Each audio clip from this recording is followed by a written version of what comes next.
2025년 6월 4일 더불어민주당 이재명 후보가 대한민국 제21대 대통령으로 당선되었습니다. 안녕하세요. 빌캐스터 김지희입니다. 오늘은 새로운 이재명 정부에서 예상되는 부동산 정책과 그에 따른 시장의 변화에 대해 이야기해 보겠습니다. 첫 번째 키워드는 공급 확대입니다. 이재명 대통령은 부동산 시장을 정상화시키기 위해 주택 공급 확대를 핵심 기조로 내세우고 있습니다. 공약 당시 5년간 전국 250만 가구 공급을 약속하고 재건축, 재개발 규제 완화와 3기 신도시 지연 속에서 4기 신도시까지 언급하며 공급 확대에 대한 의지를 명확히 드러냈죠. 그러나 실제 입주까지 걸리는 시간을 고려하면 당장 2-3년 내 공급 부족 문제를 해소하긴 어렵습니다. 서울은 이미 공급 절벽 상태이고 수도권 전체 입주 예정 물량도 역대 최저 수준입니다. 중장기적인 가격 조정을 기대하려면 대규모의 신규 공급이 필요하지만 3기 신도시는 빠르면 2030년쯤 본격 입주가 시작될 예정이고 이재명 정부에서 언급한 4기 신도시는 임기 5년 안의 입주가 현실적으로 불가능합니다. 따라서 새로 늘리기보다는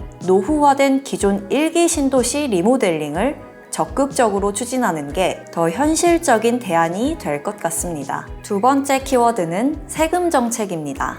진보 정권이 전통적으로 세금 강화를 통해 부동산 시장을 조율해왔다면 이재명 대통령은 세금으로 집값을 잡지 않겠다고 선을 그었습니다. 수도권 내 취득세 중과는 계속될 것으로 보이지만 지방 부동산 취득세는 완화될 가능성이 높습니다. 이재명 정부가 지방 균형 발전과 지방 활성화를 중시하기 때문입니다. 양도세는 현재 중과 유예 상태인데 유예를 연장하지 않는 방향으로 갈 가능성이 있어 보입니다. 규제를 하는 게 아니라 연장하지 않는 것뿐이라 세금으로 수요를 억제하지 않겠다는 입장을 고수할 수 있게 되는 거죠. 세 번째 키워드는 유동성 증가와 양극화의 심화입니다. 이재명 대통령은 취임사에서 국가 재정을 마중물로 삼아 경제의 선순환을 되살리겠다고 말했습니다. 대놓고 돈을 풀겠다는 뜻이죠. 2022년 이후 다주택자는 줄었지만 서울 아파트 가격 격차는 계속해서 벌어졌습니다. 규제는 남아있는 채로 유동성이 늘어나다 보니 좋은 입지로만 돈이 몰리고 있는 겁니다. 문재인 정부 때는 규제 지역을 추가로 지정할 때마다 풍선 효과가 발생해 전체적으로 가격이 상승하는 추세였으나 이번 정부에서는 서울 안에서도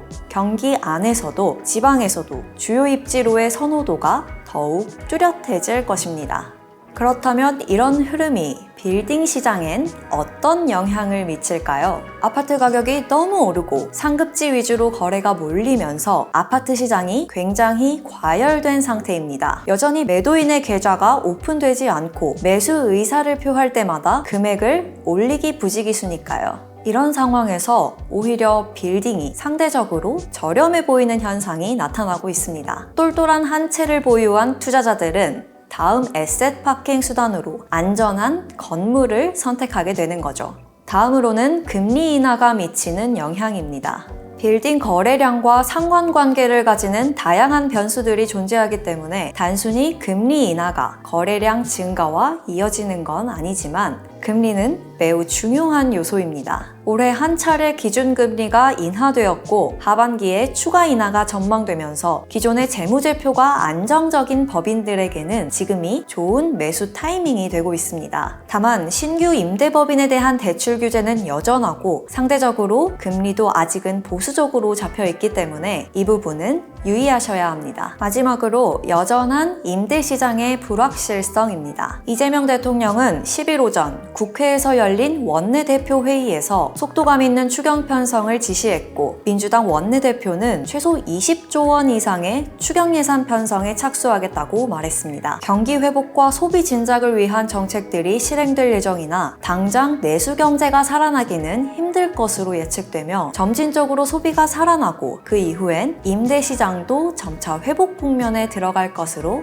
예측됩니다. 자, 그럼 이재명 정부에서 우리는 어떤 전략을 가지고 투자를 진행해야 해야 할까요? 먼저 1주택 보유를 하지 않았다면 상급지를 선점하는 전략이 여전히 유효할 것입니다. 당장 2-3년 내 입주 물량이 극단적으로 적으며 신축 물건에 대한 수요는 계속해서 증가하고 있습니다. 무주택자의 경우 취득세 중과로부터도 자유롭기 때문에 초기 진입 장벽 또한 상대적으로 낮습니다. 무주택자라면 빌딩부터 살까 고민하기보다는 먼저 좋은 입지의 주택 한 채를 확보한 뒤에 그 이후에 수익형 부동산으로 확장해가는 단계적 접근이 바람직합니다. 건물 투자를 고려하시는 분들이라면 주요 입지로의 투자를 하셔야 합니다. 양극화는 계속될 것입니다. 단순히 저렴하다는 이유로 중심지에서 벗어난 입지의 물건을 매입하기보다는 기준을 명확히 세우시고 신중한 투자가 필요한 시점입니다. 변화하는 세상에 발맞춰 우리 투자자들은 시장을 비관적으로만 보기보다는 기회를 잡을 수 있도록 제대로 분석하고 투자하는 눈을 키워야 합니다. 거의 50%에 육박하는 지지를 받으신 만큼 대통령님께서 지금보다 더 나은 세상을 위한 바람직한 정치를 해주시면 좋겠습니다.